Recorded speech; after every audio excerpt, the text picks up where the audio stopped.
आखिर गांधीवादी अशोक गहलोत ने मुख्यमंत्री रहते हुए सरकारी पैसे से अपनी प्रतिमा क्यों बनवाई? लेकिन सवाल उठता है कि क्या सरकारी पैसे से प्रतिमा बनाने वाला कोई नेता सादगी का जीवन जी सकता है? जल जीवन मिशन के 20,000 करोड़ के घोटाले में भी पूर्व सीएम गहलोत को ही जवाब देना है। यूडीएच मंत्री झाबर सिंह खर्रा का कोटा में अशोक गहलोत और शांति धारीवाल की मूर्तियों को लेकर बड़ा बयान। सवाल ये भी है कि अब जब गहलोत की प्रतिमा रिवर फ्रंट पर नहीं लगेगी तब प्रतिमा के खर्च का जिम्मेदार कौन होगा? यदि मूर्तियों की सुपुर्दगी समय पर हो जाती तो कोटा के हेरिटेज चंबल रिवर फ्रंट पर राजस्थान के पूर्व मुख्यमंत्री अशोक गहलोत की प्रतिमा भी लग जाती। मालूम हो कि कांग्रेस के पिछले शासन में कोटा में सौंदर्यीकरण का जो कार्य हुआ उसमें सरकारी पैसे से तत्कालीन मुख्यमंत्री अशोक गहलोत, नगरीय विकास मंत्री शांति धारीवाल, आर्किटेक्ट अनूप भरतरिया आदि की प्रतिमाएं भी बनाई गई। स्वाभाविक है कि जब किसी मुख्यमंत्री की प्रतिमा सरकारी पैसे बनवाई जाती है तो मुख्यमंत्री की स्वीकृति भी ली जाती है। किसी भी अधिकारी की इतनी हिम्मत नहीं है कि वह मुख्यमंत्री से पूछे बिना प्रतिमा बनवा ले। कोटा के चंबल रिवर फ्रंट पर गहलोत की प्रतिमा लगवाने के लिए मंत्री धारीवाल ने गहलोत की स्वीकृति ली। इसके बाद अधिकारियों ने मूर्ति बनाने का आदेश जारी किया।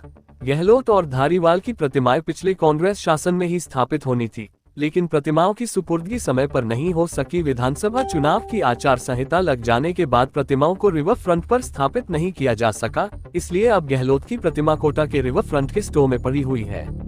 सवाल उठता है कि आखिर गहलोत ने सरकारी पैसे से अपनी प्रतिमा क्यों बनवाई? गहलोत स्वयं को गांधीवादी मानते हैं।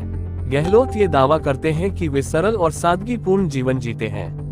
लेकिन सवाल उठता है कि क्या सरकारी पैसे से प्रतिमा बनाने वाला कोई नेता सादगी का जीवन जी सकता है? सरकारी पैसे जो नेता अपने जीते जी प्रतिमा बनाता है उसकी जीवन शैली का अंदाजा लगाया जा सकता है। सवाल ये भी है कि अब जब गहलोत की प्रतिमा रिवर फ्रंट पर नहीं लगेगी तब प्रतिमा के खर्च का जिम्मेदार कौन होगा? इस मामले में आर्किटेक्ट अनूप भरतरिया की प्रतिमा भी बनना भी चर्चा का विषय है।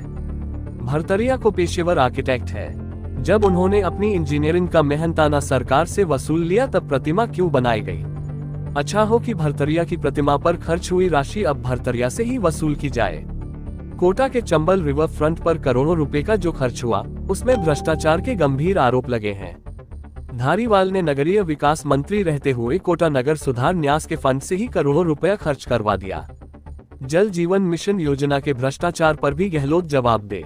केंद्र सरकार की जल जीवन मिशन योजना में राजस्थान में हुए भ्रष्टाचार को लेकर 16 जनवरी को कांग्रेस सरकार में जलदाय मंत्री रहे महेश जोशी के जयपुर स्थित आवास पर ईडी ने छापामार कार्यवाही की। आरोप है कि 20,000 करोड़ रुपए के इस घोटाले में जलदाय मंत्री की हैसियत से महेश जोशी की भी भूमिका रही है। फर्जी टेंडरों के आधार पर 100 करोड़ रुपयों का भुगतान कर दिए गए। सब जानते हैं कि अगस्त 2020 में कांग्रेस के सियासी संकट के समय महेश जोशी सरकारी मुख्य सचेतक थे। जोशी ने ही सचिन पायलट गुट के विधायकों को अनुशासनहीन माना और फिर विधानसभा के तत्कालीन अध्यक्ष डॉक्टर सीपी जोशी ने संबंधित विधायकों को नोटिस जारी किए।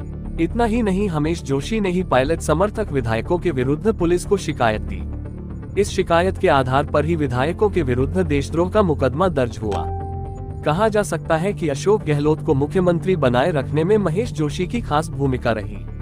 महेश जोशी ने मुख्य सचेतक रहते हुए सरकार बचाने का जो काम किया उसी के उपहार स्वरूप गहलोत ने जोशी को जलदाय विभाग कैबिनेट मंत्री बनाया। जोशी ने मंत्री बनते ही सरकार बचाने की कीमत वसूलना शुरू कर दिया।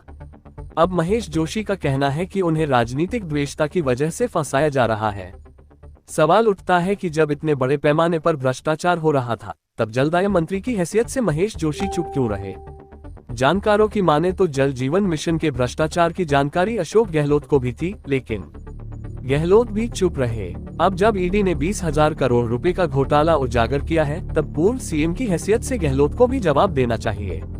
यूडीएच मंत्री झाबर सिंह खर्रा ने कोटा के चंबल हेरिटेज रिवर फ्रंट के लिए बनाई गई तत्कालीन मुख्यमंत्री अशोक गहलोत, पूर्व यूडीएच मंत्री शांति धारीवाल व 2 अन्य की मूर्तियों के मामले में बड़ा बयान देते हुए इसे नैतिकता का प्रश्न बताया है। झुंझुनू के नवलगढ़ में पत्रकारों से बातचीत करते हुए यूडीएच मंत्री झाबर सिंह खर्रा ने कहा कि विकास बहुत जरूरी है। विकास में भ्रष्टाचार और अनियमितता की चर्चा होती है तो वो गलत है। रही बात मूर्तियों की, तो मूर्तियां महापुरुषों की लगती है जिन्होंने अपना सर्वस्व राष्ट्र को अर्पण किया हो। अब कोटा में बनाई गई मूर्तियां नैतिकता का प्रश्न है। जिन लोगों ने मूर्तियां लगवाए वो खुद सोचे कि यह नैतिक है या फिर अनैतिक।